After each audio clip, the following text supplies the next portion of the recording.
Obrigado, pessoal. Bom dia. Espero que todos estejam sobrevivendo. Eu ainda estou chegando aqui. Bom, o objetivo dessa apresentação é a gente falar um pouco da exposição de dados pessoais e o quanto isso pode impactar no risco humano, não só na nossa vida, mas dentro das empresas e como que isso é levado hoje para dentro das corporações, né? O quanto, por vezes, a gente coloca a culpa num vazamento de dados e a gente vê que na prática não é bem assim. Deixa eu só tomar conta do projetor aqui. Boa. Bom, para quem não me conhece, sou Thiago Bordini, mais conhecido como Bordini. Hoje eu sou gerente da Logical IT, CTI. Palestro, organizo eventos, assim como o Rodrigo. Compartilho esse desafio que é organizar eventos. Então, hoje a gente organiza a Security Beside junto com a Kiz e com o Ranieri. E no ano passado, um encontro de brasileiros se transformou num evento em Las Vegas, que foi a BR RueCon. A gente conseguiu reunir 80 brasileiros numa suíte de um hotel só para confraternizar. E era mais um motivo para a gente conversar e jogar a conversa fora. E virou uma conferência, e esse ano a gente colocou 180 brasileiros dentro de uma suíte de um hotel, por incrível que pareça. Então, mas a ideia não é falar de mim, é falar um pouquinho do cenário atual. Acho que todo mundo sabe dos problemas que a gente tem. Hoje, a maior parte dos ataques, eles miram a coleta de dados pessoais e financeiros com o objetivo de fazer isso virar dinheiro no fim do dia.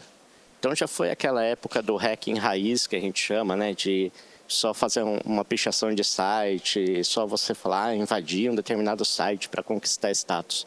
No fim do dia, o atacante tem que pagar o leite das crianças e a grana é o principal motivador, né? Um outro ponto que preocupa bastante é a questão de aliciamento de colaboradores. Isso não é novo.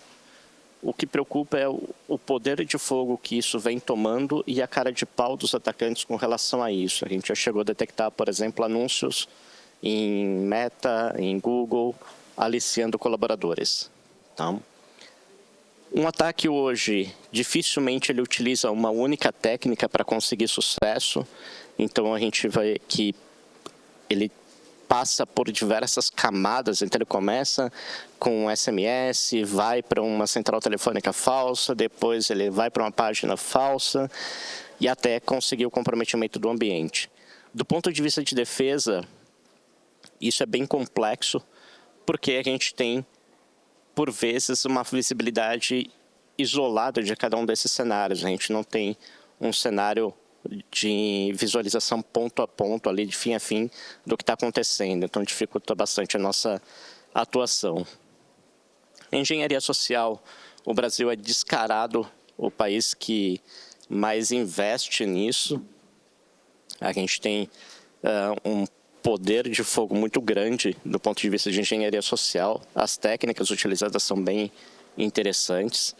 E nós também somos bastante suscetíveis a esse tipo de técnica, porque o latino, em geral, ele é muito receptivo, ele é muito amistoso, a gente conversa com qualquer pessoa, troca ideia com todo mundo, então, consequentemente, nós também acabamos sendo bastante alvo desse item.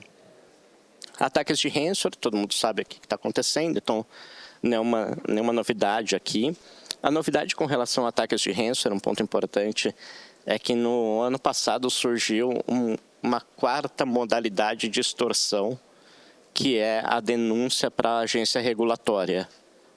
Ou seja, como assim denúncia para a agência regulatória? Um grupo de ransomware atacou uma empresa no Reino Unido. Essa empresa deveria ter notificado o incidente para a agência regulatória e não o fez. E também não pagou o resgate do grupo. O que o grupo fez? Foi lá na agência regulatória e falou, olha, eu invadi aquela empresa, eu fazia os dados dela e ela não te notificou, agora vai lá e multa ela. Tá? Espero que isso não vire moda por aqui. O outro ponto que a gente vê é a questão de as leis de proteção a dados pessoais tomando fôlego, o que é bom, mas vai fazer com que esse tipo de extorsão cresça bastante também ao longo do período. Tem um vídeo bastante interessante que começou a circular na quinta-feira dessa semana, de um incidente no Banco Mercantil onde ocorreu um descarte de vários sacos de lixo com fichas de clientes, com procurações, simplesmente nenhum cuidado na hora de fazer o descarte. Para quem trabalha com engenharia social, é um prato cheio o que tinha ali. Tá? Isso não é um problema isolado do Banco Mercantil, que foi citado ali, mas diversas empresas ainda não se preocupam com isso. Né? E aí, o que a gente tem é um volume de exposição de dados absurdo hoje na internet. Né? Hoje, um atacante ele se passa por uma marca, se passa por um influenciador, seja usando AI ou não. Às vezes, o simples fato de você dar um like numa página já os transforma como vítima. Nós chegamos a identificar, por exemplo, robôs que quando você seguia o perfil de uma empresa, então, por exemplo, eu segui o perfil da Human Risk, automaticamente um outro perfil me acionava, olha, eu sou o canal de atendimento da Human Risk Conference. Se você quiser falar de alguma coisa da conferência, entre em contato com a gente aqui. Esse é um canal exclusivo para atendimento aos nossos clientes, tudo. E a partir dali o atacante começava uma engenharia social, ou seja, a automação elevada ao máximo aqui. O atacante hoje ele visa quem tem mais visibilidade, então executivos, pessoas que têm mais exposição em mídia acabam sendo alvos mais fáceis. E os golpes, como eu falei, atuam em omnichannel, né? Ou seja, um golpe hoje ele passa por e-mail, passa por SMS, passa por WhatsApp, por que quer que seja. Tá? Tem até um estudo interessante, não sei se vocês chegaram a ver isso, que o volume de phishing vem caindo. Chegaram a ver esses números ou não? Por que vocês acham que phishing vem caindo? Os jovens hoje leem e-mail? Não. Se ele não lê e-mail, o phishing acaba sendo ineficiente. E aí eu tenho que usar outras técnicas para alcançar esse público. E aí entra a questão das outras variáveis que a gente tem ali do phishing, como smishing, como vishing, o quishing, que são os phishings por QR Code, SMS ou até por voz. Tá? Mas a grande pergunta que a gente fica é por que eu vou atrás, né, de um dado de uma vítima, sendo que a própria vítima publica muitas dessas informações pessoais? Vocês acham que vocês nunca publicaram nada pessoal na internet?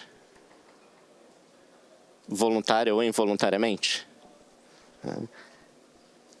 A resposta aqui é um pouco mais complexa.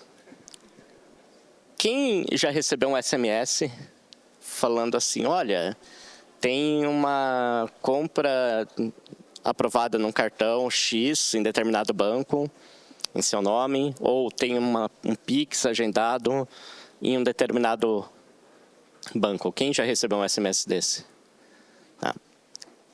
Já pararam para se perguntar como que essa pessoa sabe que esse número de telefone é seu e que ele sabe o seu nome e que ele sabe que você tem conta naquele banco em específico? De onde vem essa informação? 25 de março. Mas não tinha Pix naquela época, né? Ou seja, a primeira coisa que vem à nossa mente é vazamento de dados. E aí o DPO pira, né? Quica no teto nesse momento. A resposta para isso não é bem assim. Quantos de vocês têm número do telefone como chave Pix? Pode levantar a mão, gente. Eu sei que vocês têm. Se eu simulo um Pix para vocês com o número do telefone, ele já me dá o nome de vocês completo, o CPF parcial, por LGPD, o banco, agência e conta. São todas as informações que eu preciso agora para mandar um SMS para ti, porque eu já sei seu nome, já sei seu CPF. Ah, mas Bordini, não vai o CPF completo. Eu não vou mandar completo, porque o atacante também tem que respeitar a LGPD, né? Então, vamos lá. Né? Tem que ter esse... É um atacante honesto, gente, não vai infringir as leis. Mas ele sabe o banco, sabe a agência, sabe a conta. Qual a chance dessa pessoa clicar ou ligar nessa central telefônica? Tendo em vista que todos os dados agora batem com aquilo. É extremamente alta. Então, eu não estou falando que o Pix aqui é inseguro, tá? Mas é uma das fontes que os atacantes utilizam para fazer um processo de enriquecimento de dados. Tá? Isso serve para e-mail, isso serve para CPF, serve para diversos outros pontos. Tá? A gente teve os vazamentos de dados, que inevitavelmente são uma grande fonte de informação, e isso ocorre todo santo dia, infelizmente. Esse é o mapa do IBRASP de 2023, está disponível no site deles, o de 24 já tem parcial. E mostra que, assim, cara, não tem mais segredo, todo mundo vai ser alvo, todo mundo vai ter um incidente de segurança, vai ter um data breach. A questão é quando isso vai ocorrer e se eu vou estar preparado para isso. Nesse gráfico, a gente vê empresas de todos os portes, de todos os tamanhos, de todos os níveis de maturidade, de todos os setores, inclusive empresas de soluções de segurança. Então, você fala, cara, se a empresa que fabrica solução de segurança teve um incidente de segurança, quem sou eu nesse rolê, né? É inevitável que vai sobrar alguma coisa. Tá? Desculpa. A gente teve o caso do mega vazamento dos 223 milhões de CPFs em 2021. Tá? Então, quem não era nascido até 2021, existe uma grande chance do seu CPF já ter vazado na internet e está disponível até hoje. Tá? Essa base ela contempla nome, sexo, data de nascimento e o número do CPF. Novamente, eu posso usar esse CPF para buscar a chave Pix e enriquecer esses dados ou fazer outras buscas com relação a esse CPF. Então, essa base no início ela era comercializada por partes. Hoje essa base você encontra ela gratuitamente na internet em diversos grupos de WhatsApp, de Telegram. Não estou nem falando de Deep Dark Web, tá? Estou falando de coisas mais superficiais. AI, né? Infelizmente o Silvio Santos morreu, mas esse vídeo, se eu mostrasse para minha mãe, acho que ela acreditaria, né? Vou pedir para o pessoal passar ele aqui rapidinho. Jair Bolsonaro sancionou a lei que torna o Código de Trânsito menos rigoroso. Entre outros pontos, o texto aumenta para 10 anos o prazo de renovação da carteira de motoristas para quem tem até 50 anos. E dobra o limite máximo de pontos por infrações de motoristas profissionais para efeito de suspensão da habilitação. Se vocês mostrassem esse vídeo para a mãe ou para os pais de vocês, eles acreditariam? Sim. Isso é um AI tosco, tá? Nem tá bem feito esse vídeo, tá bem mal feito, por sinal. Mas mostra o poder de fogo que a gente tem. Hoje é muito fácil a gente fazer isso. Eu estava ontem ministrando um treinamento no Ministério Público de Porto Velho e a gente fez uma clonagem de voz ao vivo. Eu pedi para uma pessoa da palestra me mandar um áudio de 30 segundos no WhatsApp. A gente jogou esse áudio num software de AI, escrevemos um texto aleatório e a AI leu esse texto com aquele tom de voz simples de 30 segundos de WhatsApp. Não? Quantos de vocês atenderam ligações telefônicas que você fica alô, alô, alô e ninguém responde? Será que não estão usando a sua voz para gravar e reproduzir um outro áudio depois? Então são alguns dos problemas que a gente precisa ter. Tá? Alguns cuidados. Marketplace, né? Quando eu falo de aliciamento, esse é um site que é o maior marketplace de cartão de crédito brasileiro. Como assim, Thiago, marketplace de cartão de crédito? Simples. Vocês são atacantes, fraudadores, precisam fazer uma compra ilícita num e-commerce, mas não tem um cartão de crédito para comprar. Você entra nesse site, escolhe lá, eu quero um cartão de crédito do banco X, bandeira tal, Platinum, Gold, enfim, com os dados do titular, e compra isso em Pix, por incrível que pareça. E eu não estou falando que isso é Deep Dark Web, esse site está indexado no Google, inclusive. Tá? E um ponto que chama a atenção desse site é que na tela principal dele, antes de você logar, inclusive, ele fala, olha, procuramos pessoas com relacionamentos em determinadas empresas, e aí ele cita quais são as empresas, entre em contato conosco que lhe faremos uma proposta, pagamos bem. Ou seja, eu tenho novamente a questão do aliciamento envolvida aqui. Tá? Quanto a esse aliciamento, o Grupo Lapsus, em 2021, chegou a ofertar R$50 mil por semana para um operador de call center só fazer um SIM swapping. Qual o salário médio de um atendente de call center? R$2.000? R$50.000 por semana, gente, é o salário dessa pessoa de anos. Tá? A pergunta que a gente tem que fazer é o seguinte: se ele ofertou R$50.000 por semana, quanto ele não está lucrando nesse ataque? Isso mostra o quanto de grana esses atacantes têm hoje para fazer aliciamento, para fazer compra de artefato, para fazer construção de infraestrutura, para usar tecnologia de ponta para fazer ataques cada vez mais sofisticados. Então, aqui, outros ataques que a gente vê, né? Esse primeiro caso, inclusive, aconteceu comigo, e logo foi descoberto, nessa menina com modelo, tal, me abordou, falou assim: eu peguei seu contato num evento, tal, gostei muito de você, queria conversar. Eu falei: pra cima de mim? Jura? Né? Já dizia minha avó, quando a esmola é demais, o santo desconfia, né? Falei: tá, vamos dar corda, vamos lá falar. E aí comecei a conversar, tal, falei: legal, vamos marcar da gente sair e tal. Aí ela me deu um gelo, eu cutuquei e falei: e aí, né? Tudo bem? Aí ela me mandou meu nome completo, que não é só Thiago Bordini, obviamente. E falou: bom dia, amigo. Eu falei: tá, já entendi agora. Tudo bem? Eu falei: tudo.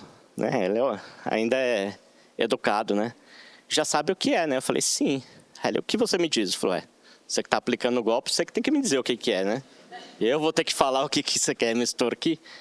E aí o que ele queria era R$10.000 para não divulgar a nossa conversa para minha esposa, né? Eu falei: não, pelo amor de Deus, não faz isso, né? Não vamos fazer, né? Me dá a sua chave Pix. Aí ele me deu a chave Pix, e eu bloqueei a chave Pix dele e bloqueei o WhatsApp. Mas na conta dele tinha R$60.000. Se 10 mil por vítima, teoricamente ele já tinha feito 6 vítimas. Qual o grau técnico desse tipo de ataque? Zero. Zero sofisticação técnica. Tá? E mostra o quanto isso pode chegar. Tá? Os golpes falando que a gente trocou de número de telefone, minha mãe paga um boleto e tal. Mas a gente chega a algumas coisas que são até difíceis da gente acreditar que é verdade. Como o caso dessa senhora no Japão, que ela entrou num site de relacionamento, começou a namorar com um rapaz que se passava por um astronauta russo e que estava em missão na estação espacial, tal. E aí ele convenceu ela de que ele queria muito ver ela, tal. E ela falou: não, você precisa voltar para a Terra. Aí ele falou: não, mas eu estou em missão, não tem como voltar. Só se pagar para a Rússia mandar um foguete para cá. E ela pagou. Né? Então eu brinco que esse é um caso que literalmente o dinheiro foi para o espaço. Mas temos um caso tupiniquim recente, de 3 semanas atrás, de uma senhora que acreditou que estava namorando com o Elon Musk. Né? Para que pagar o foguete, né? Vamos namorar o cara que faz o foguete. Né? É uma outra estratégia. Mas mostra o quanto a engenharia social é poderosa em explorar a questão sentimental, uma vulnerabilidade emocional, uma vulnerabilidade financeira, de saúde, do que quer que seja. E, infelizmente, como eu falei, o brasileiro acaba sendo muito receptivo para isso, a gente acredita facilmente nas coisas. Eu já tive um colega que clicou num link de um banco, de um phishing, de um banco que ele não tinha conta. Eu falei: bicho, se você não tem conta nesse banco, por que você clicou lá? Não sei. Falei: tá, é o tipo de vítima que merece ser vítima, né? Mas vida que segue. Mas as possibilidades aqui são inúmeras, assim, a gente tem diversos tipos. Esses são os mais comuns, que é o que eu comentei ali tem uma transferência agendada, tem um Pix, tem uma transação, e aí você liga para uma central telefônica ou recebe uma ligação. Esse é um problema que todos os bancos hoje sofrem no Brasil, e é um problema que, infelizmente, ainda não tem solução do ponto de vista de impedir um spoofing de número de telefone, ou seja, mudar o número de telefone, e também eu criar centrais telefônicas. Tá? Hoje um atacante ele compra uma central telefônica falsa ali, com número de 0800, com envio de SMS usando short code, né, que são aqueles 5 dígitos de número de telefone, por cerca de R$ 1.500. É um investimento muito baixo perto do que ele ganha de dinheiro. Tá? Eu trouxe um vídeo, eu não vou deixar esse vídeo até o fim, porque tem muito palavrão no final dele, mas mostra um pouco da engenharia social que esses atacantes fazem com relação às vítimas ali. No seu aplicativo, conosco em linha, você está buscando referente esse débito em saldo de extrato. Por gentileza. A senhora quer o quê? Que a senhora verifique, conosco em linha em saldo de extrato, se está constando sobre esse débito para a senhora Raquel Silva, no valor de R$ 1.200. Por gentileza. Eu já vi, não está constando, não. Tá, acesse o aplicativo novamente, verifique em lançamentos futuros. Por gentileza.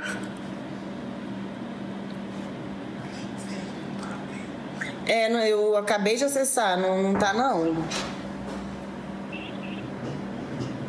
Tá, a senhora verifique no menu transferência em lançamentos futuros. Não, tô aqui, não tá, não. Não está constando, né? Tudo bem.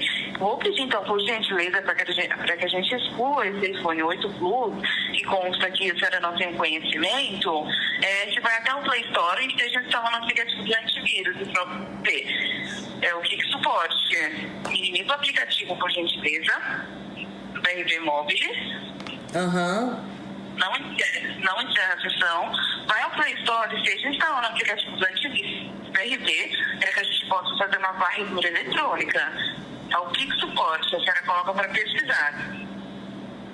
Sim, eu achei aqui. Tá? É um aplicativo azul. Conseguiu localizar? Consegui. Tá, coloca para instalar, por gentileza. Qual é o nome do aplicativo? Quick Suporte. Queijo. Quick Suporte. Q-U-C-K.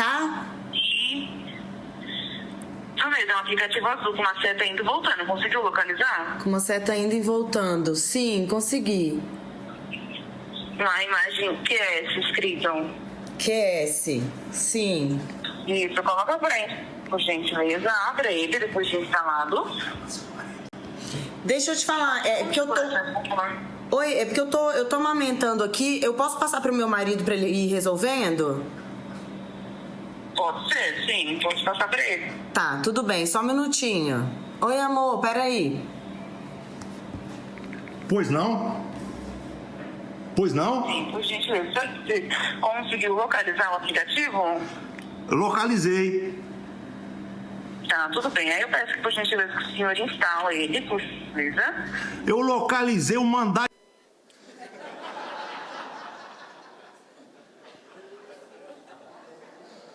Vocês já imaginam o que vem ali, né? Escolheram bem a vítima, eles ligaram para 2 delegados da Polícia Federal. Né? Mas o que é importante desse áudio? Não sei se vocês viram, o número do telefone que aparece o nome do BRB. Isso porque a pessoa tinha um número na agenda do BRB e eles espufaram o número que ligou para eles. Então, consequentemente, aparece o número ali do BRB. Um ponto que chama muita atenção é que quem está do outro lado, nitidamente está extremamente bem preparado. Tem um script de atendimento. Tem o que ela deve falar. Ela é calma, ela é paciente, ela não fala errado, crica. Né? Ela fala certinho, ela é paciente em orientar a pessoa a instalar o aplicativo de verificação de segurança, que na realidade é o Quick Support, é uma ferramenta de acesso remoto, que é lícita, não é nada demais. Tá? Isso mostra que do lado do adversário eles estão extremamente bem preparados. Não tem mais aquele amadorismo que a gente via alguns anos atrás. O negócio hoje é quente, tem preparo, tem tecnologia, tem conhecimento sobre a vítima e sobre os sistemas que eles estão atacando. Isso faz com que o poder de fogo aumente consideravelmente. Eu tive um caso dentro de uma companhia aérea, que eu posso falar o nome porque já faliu, que é a Avianca, que o fraudador ele conseguia emitir uma passagem aérea de forma ilícita e de forma manual mais rápido do que o melhor funcionário da Avianca na época. Isso mostra que eles conheciam o processo de negócio, eles conheciam as aplicações muito melhor do que a própria companhia. Então, ou seja, a fase de preparo dele de conhecimento é bastante interessante. Tá? A questão do enriquecimento de dados, eu já comentei ali do Pix, que dá para usar por número de telefone, enfim, e a gente chegar em algumas bases de dados. A gente tem uma exposição de dados pública, ou seja, o próprio governo, consequentemente, expõe algumas informações nossas, seja em diário oficial, seja em chamamento de concurso público e outros documentos. Então, quem já prestou concurso público, quem já estudou em universidade pública, provavelmente deve ter algum tipo de nome e CPF exposto na internet. Tá? Esse primeiro documento é da Prefeitura de Nova Serrana, fazendo uma nomeação de profissionais para a área de educação e trazia o nome e o CPF da pessoa. O segundo, da Biblioteca Nacional, também chamando as pessoas para trabalhar e trazia o nome e o CPF ali. Tá? Bases de dados, a gente consegue comprar hoje qualquer tipo de base de dados da internet. E eu não estou falando novamente de Deep Dark Web, tá? Isso aqui são grupos de WhatsApp que a gente encontra hoje facilmente e que você consegue comprar qualquer base de dados de logins e senhas de CPFs e senhas de e-mails e senhas e também qualquer tipo de documento. Então, eu consigo comprar CNH, consigo comprar CPF, consigo comprar RG, título de eleitor, atestado de óbito, o que vocês possam imaginar. Tá? Os painéis. Painel é um dos grandes problemas que a gente tem hoje e até a gente estava discutindo isso ontem, como tipificar esse tipo de crime, porque você só fornecer a informação não é uma atividade ilícita. A atividade ilícita está em você utilizar essa informação para uma fraude ou para fazer uma extorsão. Tá? Um painel nada mais é do que um data broker, como um Serasa, Boa Vista, Credlink e outros, só que ele se utiliza de bases não oficiais. Tá? E isso é comercializado também em grupos de WhatsApp. A diferença é que esses sistemas têm acesso a tantas informações que, por vezes, uma delegacia não consegue ter acesso a tudo isso de informação. Como assim, Thiago? Hoje, num painel, você consegue, através do nome, CPF, e-mail, número de telefone, achar qualquer pessoa, encontrar foto, a assinatura dessa pessoa, por quais ruas e avenidas ela passou com o veículo dela, quais veículos ela tem, quem mora com ela, quais são os e-mails, quais são os telefones, quem são os vizinhos, quais imóveis ela tem, quais empresas, enfim, você consegue levantar tudo isso dentro de um painel. E isso é comercializado por cerca de R$200, R$250, ele, dependendo do painel que é visualizado. Tá? Opa! Volta. Eu vou correr que meu tempo está acabando aqui. E quando a gente se pergunta quem são essas pessoas, a gente tem a visão que está todo mundo na Deep Web. Né? Falando de Brasil e América Latina em geral, eu brinco que a Deep Web aqui é o WhatsApp e Telegram. A principal fonte de informação desses atacantes e meios de comunicação está dentro de WhatsApp, Telegram e Discord hoje aqui no Brasil. Tá? Tem alguns atacantes que utilizam outros canais de comunicação, como Torchat, Signal, ambientes mais old school, mas é a minoria. Tá? A grande maioria está dentro de WhatsApp e Telegram. E a motivação, como eu falei no começo, acaba sendo a grana. Tá? Esse é o principal ponto. E aqui a gente tem algumas coisas até mais descaradas. Por exemplo, esses são prints de Facebook. Essa imagem do meio é um fraudador, perfil público, aberto. Tem a foto dele lá se abanando com um conjunto de notas que ele fez de um golpe que ele aplicou. Ou seja, ele não tem nem a preocupação de esconder o próprio rosto numa rede social. Tá?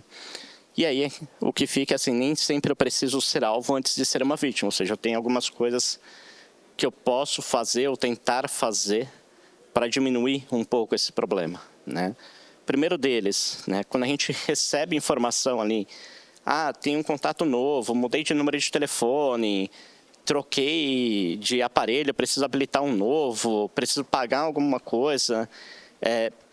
Não perguntem para outra parte nenhum tipo de dado pessoal. Por exemplo, se é seu filho que está se passando ali no WhatsApp, se você perguntar assim, qual a sua data de nascimento?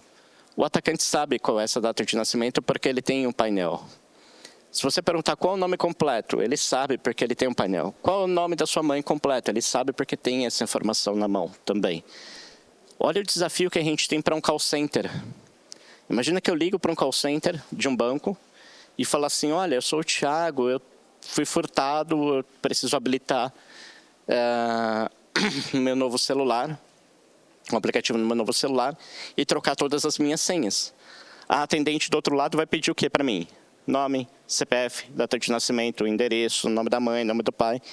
E todas essas informações o atacante consegue hoje num painel. E a atendente do outro lado acaba tendo que confiar nessas informações. Tá? Então, eu consigo aplicar algum golpe em cima disso. A dica para isso é a gente usar, por exemplo, perguntas de informações de rotina. Né? Qual é a roupa que eu estava da última vez que a gente se encontrou? Se é meu filho ou minha mãe? O que foi que a gente conversou da última vez? Porque essas informações eles não vão ter numa base de dados. Né? Um ponto que a gente deve fazer no nosso dia a dia, a gente se defronta todo santo dia com páginas falsas, com perfis falsos, com anúncios falsos, é a gente também poder denunciar isso. Tá? Ah, Thiago, mas não vai levar a nada, né? Eu remover e solicitar remoção. Ajuda a diminuir. Por exemplo, quando eu notifiquei o Mercado Livre que eu recebi um golpe daquela conta, eu evitei que outras vítimas caíssem nesse golpe e desse um pouco mais de trabalho para o atacante criar uma nova conta falsa ali. Tá? A gente precisa reduzir a nossa pegada digital, né? Ou seja, diminuir um pouco a nossa exposição. Os jovens têm um problema muito sério aqui porque eles querem ter muita exposição. E, consequentemente, isso leva a alguns problemas. Eu gosto sempre de publicar o ontem. Né? Ou seja, quando eu viajo, eu vou publicar as fotos da minha viagem 2 semanas, 1 semana depois que eu viajei. Porque ninguém precisa saber que eu estou lá naquele momento, agora, hoje, aqui, falando com vocês nesse exato momento. Tá? Um outro ponto que é importante, principalmente em engenharia social, são com informações urgentes, críticas. Precisa resolver isso agora, precisa assinar esse e-mail agora, precisa aprovar esse orçamento nesse momento, isso é urgente. Sempre que tem essa criticidade, é importante a gente desconfiar, porque provavelmente tem alguma coisa envolvida no meio do caminho ali, que está me forçando a não prestar atenção em alguns critérios, e aí vou cair no golpe de engenharia social. Gente, desculpa ter corrido agora aqui no finalzinho, era isso que eu tinha para passar para vocês, espero que tenham curtido, e um bom evento aí para vocês. Rodrigo, parabéns pela organização, primeiro de muitos com certeza. Obrigado, pessoal.